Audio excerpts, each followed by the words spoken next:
نحمده ونصلي على رسوله الكريم اما بعد فاعوذ بالله من الشيطان الرجيم بسم الله الرحمن الرحيم امن يجيب المضطر اذا دعاه ويكشف السوء صدق اللہ العظیم۔ گرامی قدر سامعین، جو آیت کریمہ آپ حضرات کے سامنے تلاوت کی، اس میں اللہ رب العزت کی ایک مخصوص صفت کا ذکر ہے کہ اللہ وہ ذات ہے جو اپنے لاچار، پریشان حال، مضطر بندے کی پکار کو سنتا ہے جب وہ اسے پکارے، اور اس کی حاجت کو اور اس کی پریشانی کو دور کرتا ہے۔ دنیا میں کوئی بھی انسان ایسا نہیں کہ جس کو پریشانیوں کا سامنا نہ کرنا پڑے، جس پر حالات اور مصائب نہ آئیں، حتیٰ کہ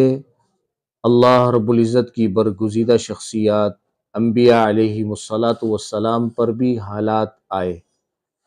مصائب آئے، پریشانیاں آئیں، لیکن انبیاء علیہم الصلاۃ والسلام نے ان حالات اور پریشانیوں میں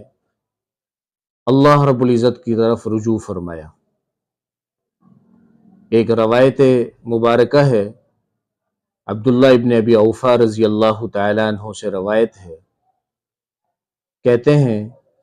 کہ ایک دن نبی کریم صلی اللہ علیہ وسلم ہماری طرف تشریف لائے اور ارشاد فرمایا کہ جب تم میں سے کسی ایک کو خاص اللہ سے کوئی حاجت پیش آئے یا اللہ کے کسی بندے سے خاص کام پیش آئے تو اسے چاہیے کہ وہ اچھی طرح وضو کرے اور پھر صلاۃ الحاجت پڑھے۔ صلاۃ الحاجت یہ عام نفلی نماز ہے، 2 رکعت نماز کا ارادہ اور نیت کر لے، اور جس وقت نیت کر رہا ہو تو اپنی حاجت کو پورے عزم کے ساتھ اپنے دل و دماغ پر حاضر کرے اور 2 رکعت نماز اطمینان سے پڑھے، اور اس کے بعد اللہ سے راز و نیاز کرے، اللہ سے خوب مانگے، اور ایسا نہیں کہ صرف ایک مرتبہ صلاۃ الحاجت پڑھ لے یہ کافی ہے، نہیں، بلکہ بار بار پڑھتا رہے۔ اور عبداللہ ابن ابی اوفا رضی اللہ تعالیٰ عنہ کی روایت میں ایک مخصوص دعا بھی ذکر کی کہ نماز کے بعد 2 رکعت نماز نفل کے بعد پہلے اللہ کی حمد و ثنا بیان کرے، پھر نبی کریم صلی اللہ علیہ وسلم پر درود بھیجے، اور اس کے بعد اللہ سے جو دعا کرے گا اللہ اس کی دعا کو قبول فرمائیں گے۔ اور جو دعا عبداللہ ابن ابی اوفا رضی اللہ تعالیٰ عنہ کی روایت میں نقل کی گئی، اس کے الفاظ یہ ہیں: لا الہ الا اللہ الحلیم الکریم، سبحان اللہ رب العرش العظیم، الحمد للہ رب العالمین، اسألک موجبات رحمتک وعزائم مغفرتک والغنیمت من کل بر والسلامة من كل إثم لا تدع لي ذنبا إلا غفرته ولا هما إلا فرجته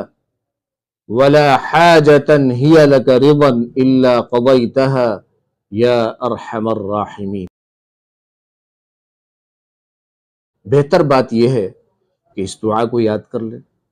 اور اگر بالفرض یہ دعا یاد نہیں ہوتی تو اپنی حاجت کے بارے میں اپنی زبان میں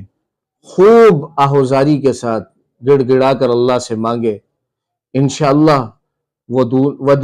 دن دور نہیں ہوگا کہ جب خوشحالیاں آپ کے قدم چومیں گی، پریشانیاں اور مصائب رفتہ رفتہ خود ہی ختم ہو جائیں گے، کیونکہ اللہ رب العزت وہ ذات ہے کہ جو پریشان حال کی، مضطر شخص کی دعا کو سنتے ہیں جب وہ اللہ سے دعا کرے، اور اللہ رب العزت اس کی پریشانی کو ختم فرماتے ہیں۔ اللہ تبارک و تعالی سے دعا ہے کہ اللہ رب العزت ہمیں ان تعلیمات رسول